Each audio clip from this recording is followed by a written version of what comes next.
তো কেমন হয়েছে সবাই কমেন্ট করে জানাবেন। বেশি দিন পুরো একদম সারকার হয়ে যেত। এই যে সিল করে দিতেছি যাতে ফুটাটা যাতে কোনো মাংসর বাষ্পটা যাতে না বাড়িতে পারে। আমার মিক্স করা হয়ে গেছে। তো এখন একদম আসসালামু আলাইকুম, কেমন আছেন সবাই? তো আজকে রান্না করলাম গরুর মাংস জাল ফ্রাই। তাই সর্বপ্রথম দিয়ে দিলাম ব্লেন্ড করা পেঁয়াজ, তারপরে দিয়ে দেন আদা রসুন ব্লেন্ড করা, দিয়া ভালোভাবে এটারে আগে মিক্স করে নেন। ব্লেন্ড করা আদা রসুন দিয়ে দিলাম, 2 চামচ আদা 2 চামচ রসুন ব্লেন্ড করা, আর পেঁয়াজ দিয়েছি বরাবর 150 গ্রাম। তো এগুলো দিয়ে ভালোভাবে মিক্স করে নিতেছি আগে। মিক্স করার পরে তারপরে সকল প্রকারের মশলা দিয়ে দেন। তো মিক্স করা আমার শেষ। তো সর্বপ্রথম দিয়ে দেন লবণ দিয়ে দেন হাফ চামচ, আবার বড় চামচ দিয়ে আবার হাফ চামচ দিন না, নয়তো খাওয়া যাইব না। লবণটা প্রথমে একটু কমে দিবেন, লাগলে পরে আবার লবণটা দেওয়া যাবে, অসুবিধা নাই। লবণ বেশি হয়ে গেলে এই মাংসগুলো খেতে পারবেন না।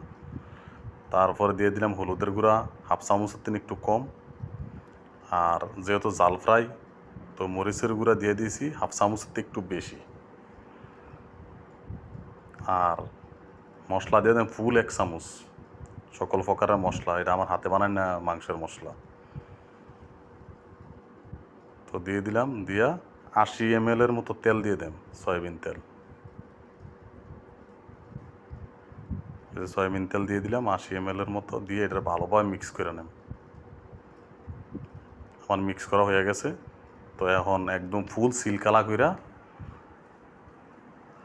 চুলার উপরে বসাইয়া দেন। প্রথম 3-4 মিনিট একদম ফুল ফ্লেমে রাখতে হইব চুলা আগুনটা। তারপরে 3-4 মিনিট পরে একদম স্লো করে দিতে হইব, যাতে 120%, মানে 80% আগুন কমাই লইতে হইব।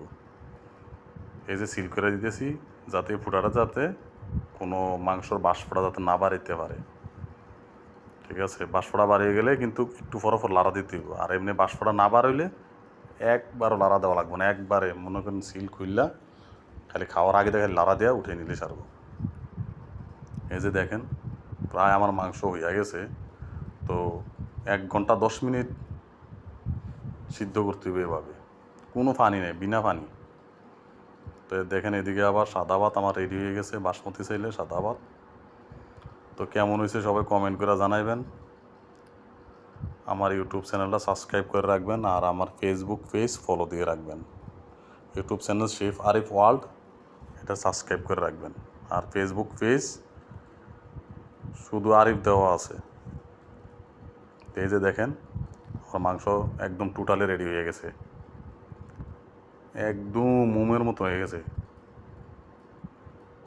এই যে আবার আগুন কিন্তু বাড়াইয়া দিলে আবার কিন্তু আগুন বেশি দিলে আবার কিন্তু এটা পুরো একদম সারকার হয়ে যেত। এর থেকে বেশি শুকনো হইলে আবার জাল ফ্রাই মজা লাগবো না। এই যে দেখেন। তো কেমন হয়েছে সবাই কমেন্ট করে জানাবেন। ধন্যবাদ, সবাই ভালো থাকবেন, আল্লাহ হাফেজ।